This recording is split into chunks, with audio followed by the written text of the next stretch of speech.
Salute to the megastar king Khan of Shahid Khan, salute salute এরকম কাজ করার জন্য। আমরা জানি হিমেল আশরাফের পরিচালনায় একটি ছবি এসের করা ছিল মেগাস্টারের, যার নাম হচ্ছে মায়া, যেটা 2021-22 অর্থ বছরে অনুদান পেয়েছিল।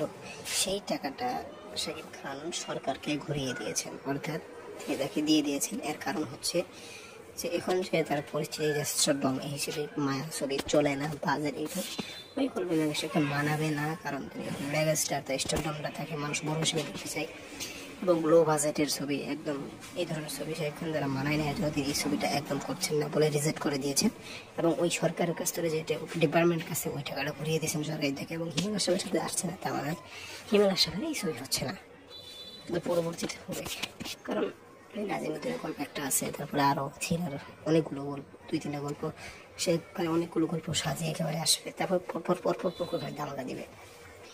থ্যাংক ইউ, ধন্যবাদ পুরো ভিডিওটি দেখার জন্য।